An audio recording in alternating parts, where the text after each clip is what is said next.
Tonight, Duval students are diving in and making waves as they bring lessons from the classroom out into the community. From the river to robotics and to lots of rhythm. Sit back and relax. An all-new episode of Real School starts now.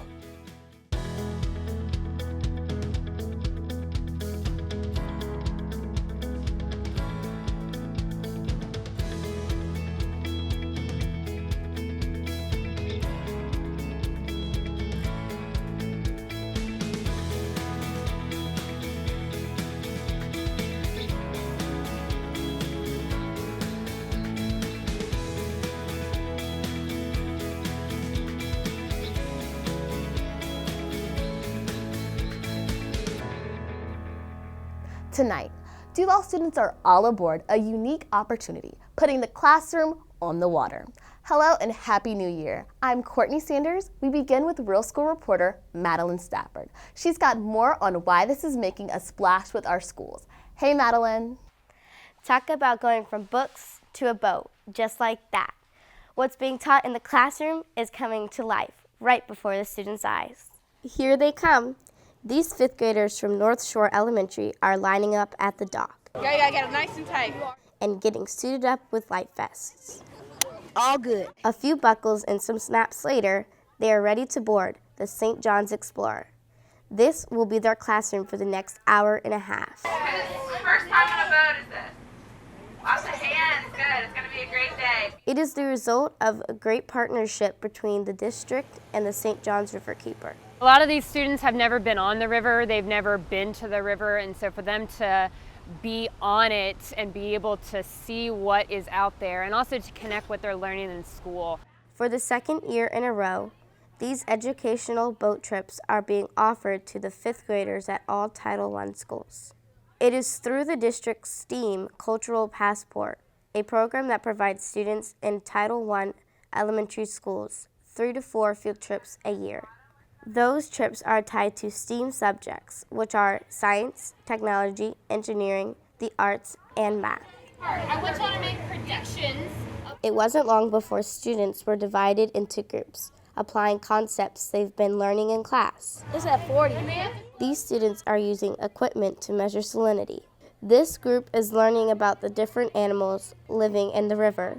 These students are observing animals like manatees, birds, and dolphins. And these students, well, they're getting a crash course on how the river impacts their everyday lives. I've learned that many animals live in the river and are connected to each other. Some students we spoke to admit in the beginning this trip was feeling like uncharted waters. That it was going to be kind of scary. How come you thought it would be scary? Because I've never been on a boat before. But it didn't take long for the tide to change. We could tell students were drinking it all up, all while they exercised their critical thinking and problem-solving skills. You have to build a basis of being able to think outside of that box, and that's what these programs are meant to do. The trip wrapped up with students taking a pledge, promising to do their part in taking care of the river, a sure sign they are leaving with much greater love and appreciation for the river. Conserve water, not throw any trash on the ground so it can wash up into the river, so they can learn how to keep the river clean and safe.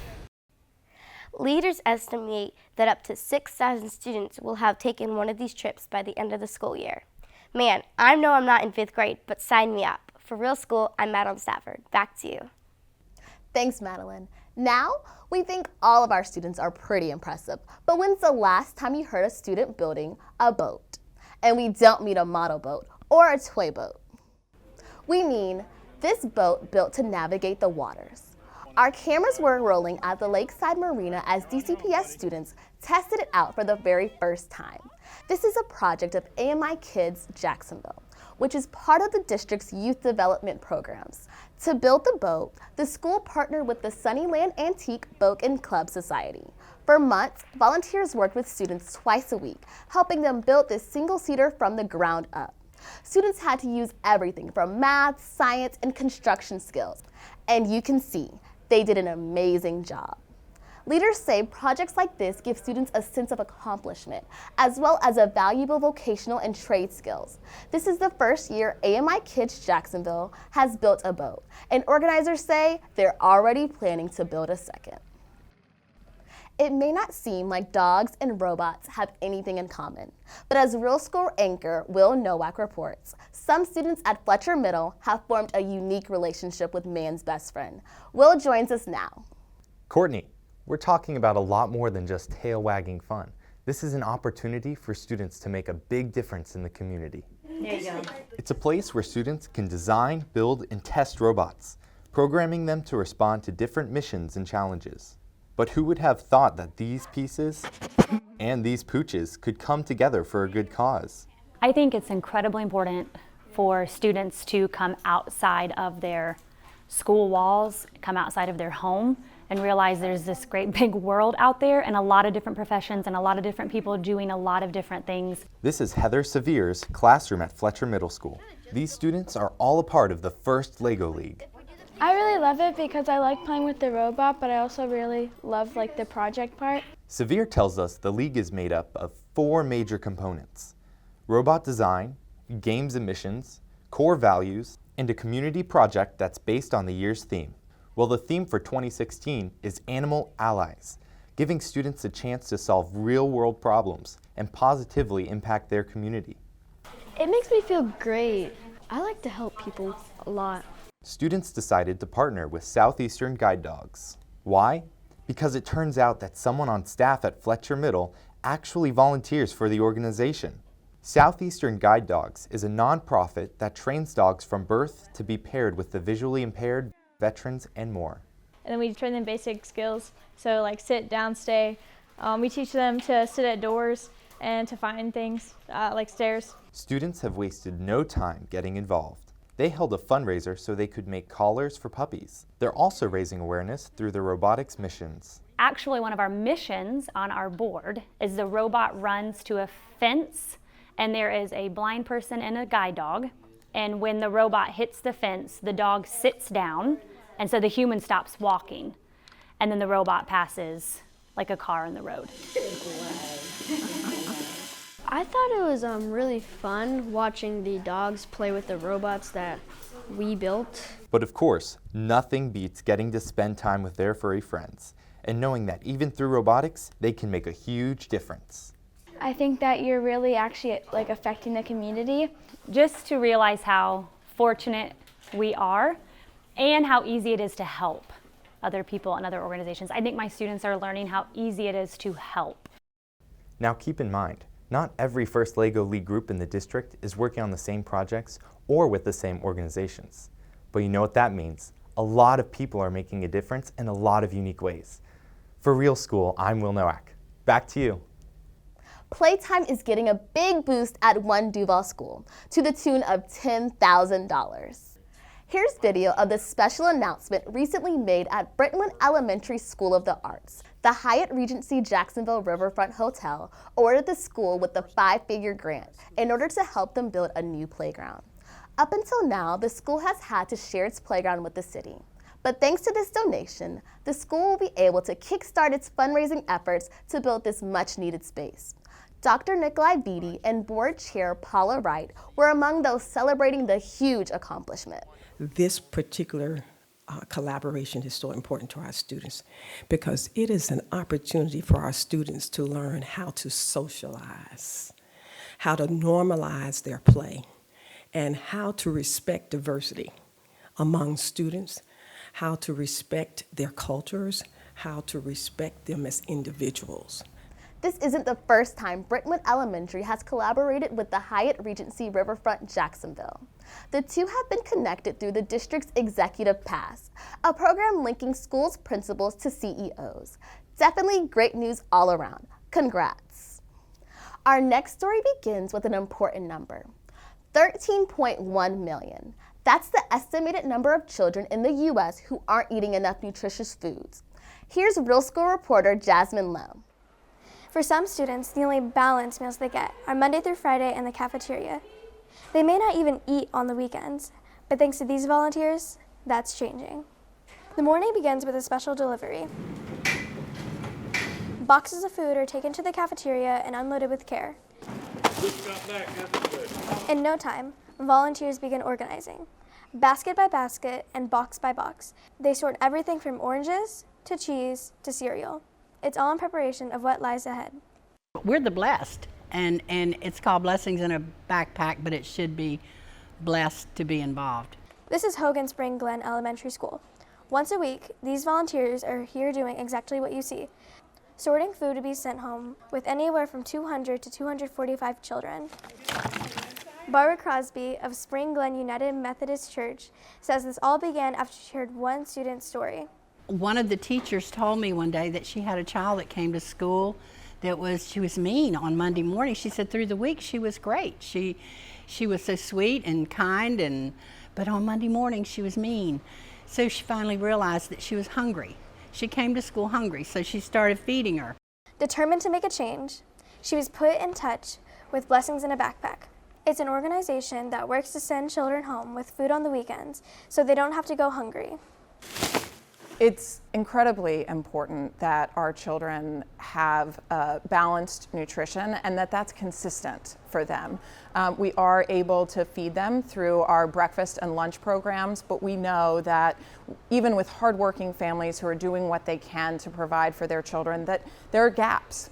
Crosby says between her church and volunteers with UPS, enough money was raised to support Blessings in a Backpack at Hogan Spring Glen. With the help of volunteers from around the community, they prepare food every Friday. And guess what? They'll make it a point to come a day or two early before long weekends and holidays. To have the community come in, step up, and begin to fill some of those gaps for children means that they're ready to learn when they arrive on Monday morning, and it means that when they go home on Friday afternoon, they have a security that there will be some food there for them over the weekend. Good morning. Once the bags are assembled, the last item on their checklist is to deliver them to the classrooms. Volunteers say when it's all said and done, it's better for them to give than to receive. It's just an amazing thing to be a part of the school when you know there's so much need and so few people to give their time, and it's an amazing opportunity. Wow, keep up the great work, guys. For Real School, I'm Jasmine Lowe. Back to you. Thanks, Jasmine. Coming up, it began with a picture and ended in a big surprise. After the break, we're going to Chetts Creek Elementary School for a Veterans Day event unlike any other. You don't want to miss it. Plus, we're introducing you to community-based vocational education. Learn more about the program teaching students how to get ahead and get employed. Don't change the channel. Real School will be right back. A look inside your public schools. Gee whiz, that looks fun and educational.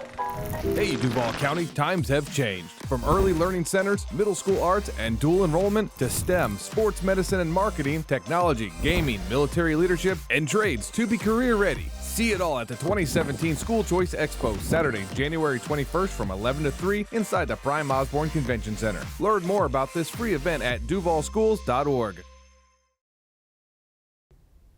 They're moving to the beat of their own drum and making beautiful music along the way. Real School anchor Gracie Marsh joins us now with the sound behind Ortega Elementary Steel Drum Band. Courtney, we're talking about a teacher who got really creative and managed to drum up enough support to purchase exciting new instruments for his students. They've got the tempo. They've got the talent. And they're not missing a beat. You're looking at the music club at Ortega Elementary School. Whether students are on the large steel pans, the smaller ones, or on the xylophone, it's obvious they're playing the sound of success. I like that I get to play instruments and I get to play songs on instruments that I never played before. Now, if you're thinking that steel drums aren't the most common instruments in our elementary schools, well, you're right. Music teacher Sean Bennett says that's the point. He says this is the only elementary school steel drum playing band in the district. They're learning an ethnic instrument of a subculture that we really don't know much about, so it's kind of nice. Right now, in Duval County, Clay County, St. Johns County, nobody has steel. The closest place to work with steel is Tallahassee. So how did Bennett even get a hold of these drums? Applying for a lot of grants and also receiving some generous donations. And it's clearly paying off with these instruments that are challenging students to think critically and use skills they haven't used before, like learning new sounds. You're on the big steel drum, which has 29 notes. On the bigger steel pan, there's 3 different sounds for each note. And using a lot of coordination and concentration. They're very uncomfortable with using their other hand that they don't write with. They want to play it all with one hand. It challenges the students to develop their coordination. You have fast songs to do and you have to move your hands around a lot. And it looks easy, but it really is difficult. Despite some of the challenges of picking up a new instrument, students are making a name for themselves by taking their sound into the community. They've had a number of public performances. You get to show everyone what you've learned. And check out this video. Don't they sound good? Not bad for a group of students who, for the most part, had never played or even heard of a steel drum. My reason for teaching is because I want to share my love of music with the students. And you know, when you see a kid and when you see a student and they have that aha moment, that's really, there's nothing like that. Bennett tells us he's in the process of acquiring more drums for his students. I doubt that's the last we'll hear from these musicians. For Real School, I'm Gracie Marsh. Back to you. Thanks, Gracie. We now head to Chetts Creek Elementary School. It's where a 5th grader and a 92-year-old World War II veteran were brought together in a heartwarming surprise. It all started with the artwork of 10-year-old Connor Stevens. His parents say he drew this picture after visiting a naval museum and touring the USS Yorktown with his Cub Scout troop. He sent this picture and letter to the museum, asking if this artwork could be put on display. Well, the museum responded by planning a huge surprise for Connor. It happened during a school-wide Veterans Day assembly in the cafeteria. The museum recorded a special video thank you to Connor and brought him up to be recognized. Connor received a model ship, a framed version of his photo, and a special meeting with a World War II veteran who once served on the carrier. Wow. Needless to say, Connor and his family were really excited. I started getting really emotional and I was like, oh my gosh, this is really cool. It just makes me feel really good to just remember those who fought and died for our country. Being an old veteran, there's not too many of us left, and representing the carrier Yorktown and my departed shipmates, that it means a lot to me, and I'm proud of it. It's very impressive. I mean, he's a smart, bright kid, and he's, but for him to understand the meaning behind something of this magnitude and what, what it brought to our country and where it's put our country and the world together is really special. It's pretty amazing what he has come to and what we have seen that come from him. By the way, the museum is meeting Connor's request. His drawing will be on display at the Naval and Maritime Museum in Charleston Harbor, South Carolina. Getting your first job is a huge accomplishment for any student, but for the students you're about to meet, employment is a life changer. Here's Real School reporter Rishi Kumar. Hey Courtney, I'd say it's a job well done for those in Alden Road's CBVE program. They're defying the odds and getting a good return for their labor. Beginning with a little motivation. Team Shine! Team Shine is off and on the ground. They're moving, sorting, and arranging plants. Josh, bring this one in a little bit because you got 6. It's awesome, and I like doing job training. They're at Earthworks, a landscape company and garden center in Jacksonville. These students are here on behalf of Alden Road Exceptional Student Center's CBVE program, that is, community-based vocational education. A lot of our children and our students have a stigma put on them, where people think just because they have a learning disability or some other disability that they can't do the same job as someone else, which is really not true at all. Alden Road has partnered with businesses all over town. Publix, UNF, and Burlington Coat Factory are just a few. Job coaches like Joyce Eichmann work alongside students to give them encouragement and pointers. They're learning to be marketable. Okay, first and foremost, what I tell all of my students is make the company need you. When you're gone and you're not there, make them miss you. And that's the first thing I told them. And then the second thing I told them is do your best, be your best, and don't worry about the rest. Participants say they're not only learning a lot. So Ivory, what do you like about being here? To meet new people, because it's fun. But they're also getting jobs. Raul Solis is an Alden Road graduate who went through the program. He now has regular paying employment here at Earthworks. Feels good. It feels really good. I do everything here. When they see somebody like Raul got a job here, that's hope for them, that's a goal. We know Raul's success story is just one of many, and many more to come. What happens, Ivory? After all, students are becoming more confident, gaining independence, and learning how to contribute to society. They can do the job if given the chance, you know, and I think it's opened up a whole new world for them. On the road, I'd say thank you for helping. Good job, Wells. By the way, these students are also learning a lot of great life skills right on their own campus. That's thanks to even more amazing programs taking place at their school. For Real School, I'm Rishi Kumar. Back to you. Thanks, Rishi. We're entering the final stretch of Real School, and you don't want to miss this story. A group of very special students receiving some holiday cheer. We'll have more on this beloved holiday tradition next. Plus, she's an English teacher who's passionate about her subject, but even more passionate about her students. You won't want to miss it as we take a seat in her classroom for a unique one-on-one look. Don't change the channel. Real School will be right back. A look inside your public schools. Gee whiz, that looks fun and educational. Hey, Duval County, times have changed. From early learning centers, middle school arts, and dual enrollment to STEM, sports medicine and marketing, technology, gaming, military leadership, and trades to be career ready. See it all at the 2017 School Choice Expo, Saturday, January 21st from 11 to 3 inside the Prime Osborne Convention Center. Learn more about this free event at duvalschools.org. Welcome back to Real School. We're reflecting on an exciting holiday dream come true for hundreds of Duval County students. The annual Fraternal Order of Police Christmas party took place in a room full of excited kids at the Jacksonville Fairgrounds.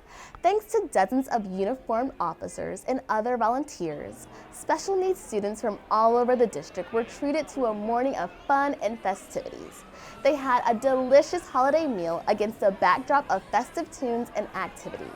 And to cap it all off, each left with a present handpicked just for them and delivered by jolly old Saint Nick.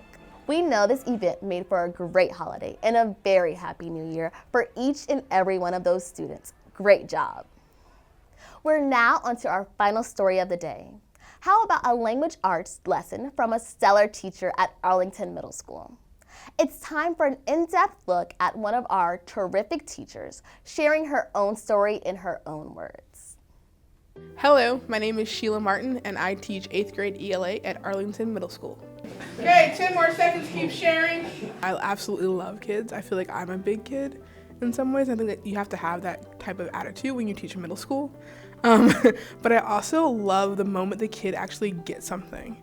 Or understands a concept, or starts to like a book. Persecution or oppression, thank you, Dylan. Growing up, my mom actually directed a homeless shelter.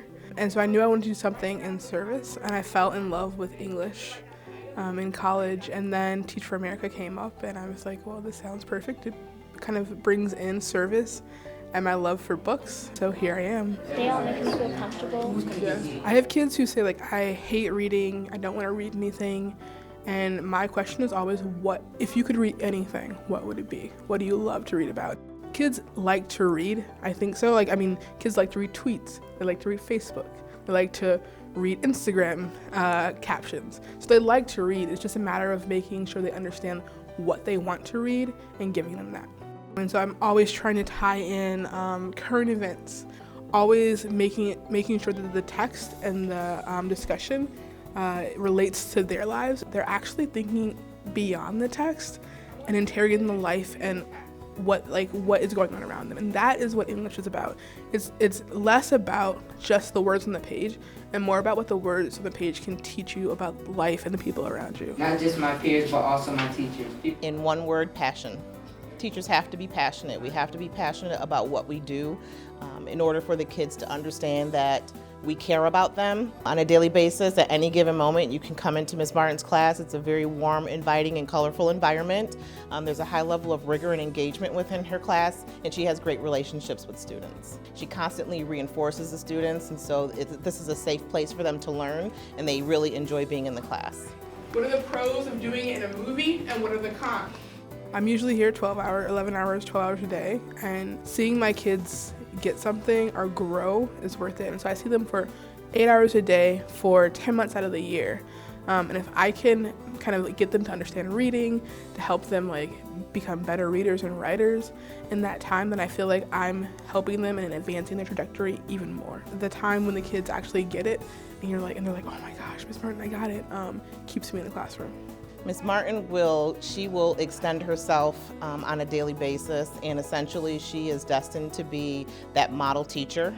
I don't foresee her moving out of the classroom because she is very passionate about what she does. I see her as a potential coach within a building, principal one day. It's all whatever, the sky's the limit for her. What a great story. Thank you, Ms. Martin, for all you do. Well, that's it for this episode of Real School. We'll be back in a month with a brand new episode. That's Sunday, February 5th at 6 p.m. here on the CW. Till then, thanks for watching and have a happy new year. Hey Courtney, I'd say it's a job well done for those in Alden Road's CBVE program. CB what? Wait. Oh yeah. Despite some of the challenges of picking up.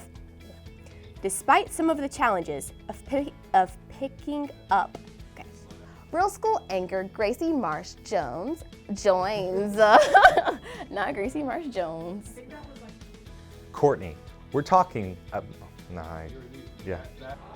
And guess what, guys? Blessings in a Backpack is in more than 40. All right, here we go. And whoa, smile. So he's gonna count you in. Smile. In 3, 2, 1.